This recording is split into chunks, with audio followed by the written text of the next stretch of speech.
On today's edition of the President's Forum podcast, we're joined by Inside Higher Ed reporter Sarah Weissman. Sarah, welcome to the podcast. Thank you so much. It's great to be here. So Inside Higher Ed recently published your piece entitled The Micro-Credential Generation. Can we kick this interview off by just understanding more about micro-credentials and kind of the rise of this type of education? Will you kick us off by explaining that? Yeah, absolutely. I mean, one of the interesting things about micro-credentials is just how amorphous and sort of all-encompassing the term can be.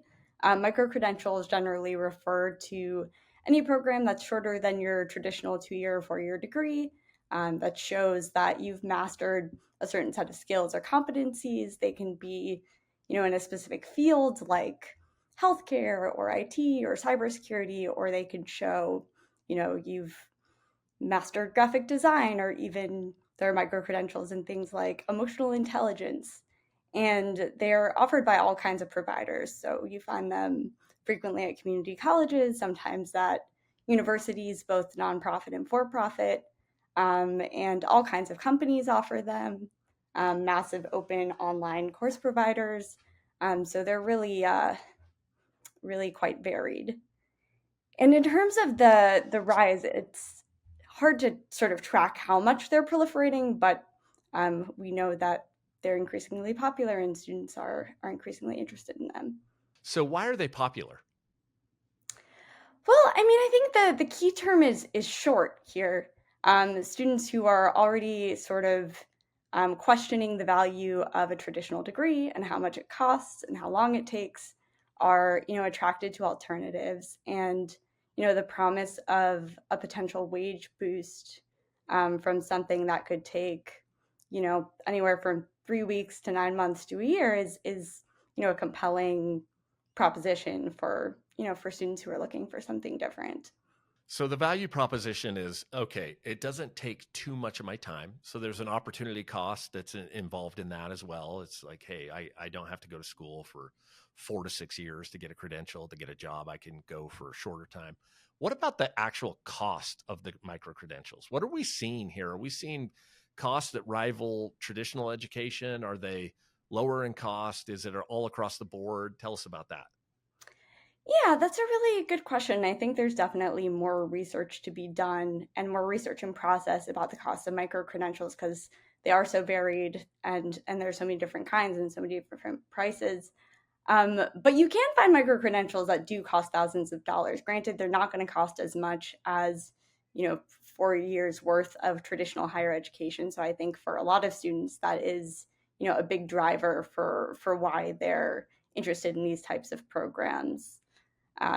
Because they're not paying for that amount of time. And also, I think a lot of students told me that, if they are going to be paying these big prices, they want to be paying, directly for the courses that are going to be, translating into the career skills that they want. They don't necessarily, if they want to be a software engineer, want to be paying for an English literature course. And so that was another kind of thing about these programs that compelled them. So the idea of a micro-credential only talking about the skills that the employer wants as opposed to like general education. Right. Okay. That makes sense. All right. So we know that there's, increase in popularity. There are a lot of students who are looking at saying, hey, I don't want to pay that much for a degree, but I could pay a little bit for a micro-credential that'll get me a first job, or it won't take that much time. I can spend this much time doing it. Tell me about it from the perspective of underserved communities. What do you think the role of micro-credentials could be to better serve them? Is there a way that micro-credentials better fit for underserved communities? And then the next question I'm going to ask is, how could it hurt underserved communities? So let's start with benefits. What could some of the benefits be? Those are both great questions. I mean, first thing is from the research that we do have, we know that working low-income students trend towards certificate programs.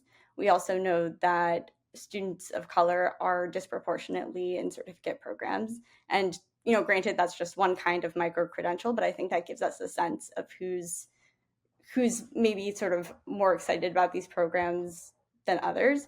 And I, for this project that you mentioned, I spoke to, roughly 50 students, many of them from low income backgrounds, first generation, rural students, just a big swath of different kinds of underserved communities.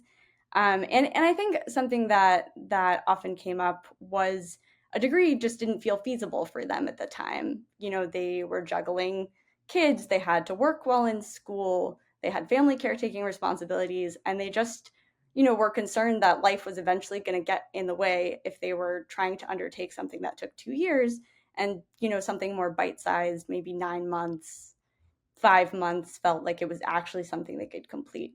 And also, I think something that administrators talk to me about at some of these program providers is, but micro credentials may be acting as kind of like a confidence booster for students who, again, are just juggling so many responsibilities. They don't think they can make it through a program. But once they see they can make it through, one chunk of a program, Right. if these micro credentials can stack into a degree, then they may be more confident to try to pursue that degree down the line. So that's some of the arguments I've heard for the benefits for underserved communities. It seems like stackability will be really important moving forward into the future. So, I mean, you get some academic boost from this. And if you want to continue a lifelong learning journey, it's there. I'm wondering, did a lot of the micro credentials that you looked at, did they have some sort of stacking involved in them? Had they contemplated that idea of being like the starter for some students and being able to have progression moving forward? Yeah, some of them did, some of them didn't. But among those that did, I remember I went to Southeast Kentucky Community and Technical College, and they're very big into embedding micro credentials into their degree programs for just that reason, because they want students to kind of see along the way that they're completing chunks of material, and to sort of feel that kind of sense of accomplishment to keep them going the rest of the way through.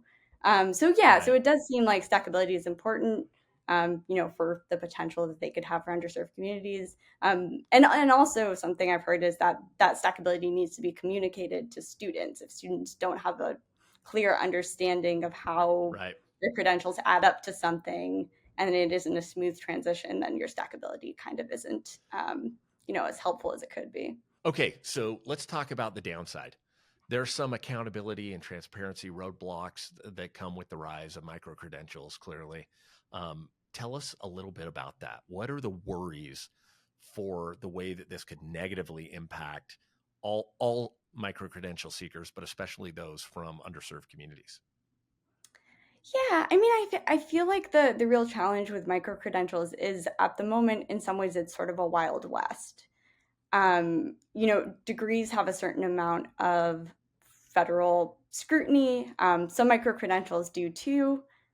Certificates that are longer than 15 weeks at accredited higher ed institutions are eligible for federal financial aid and kind of the oversight that comes with it. But there are, plenty of Hmm. programs that aren't as long as 15 weeks. There are plenty of programs that aren't at accredited institutions. And especially as companies increasingly sort of get into this game, there's a lot out there that we just don't know very much about. And what we do know is also a little bit mixed. Some of the research on certificate programs has shown that, yes, it does increase your probability of being employed.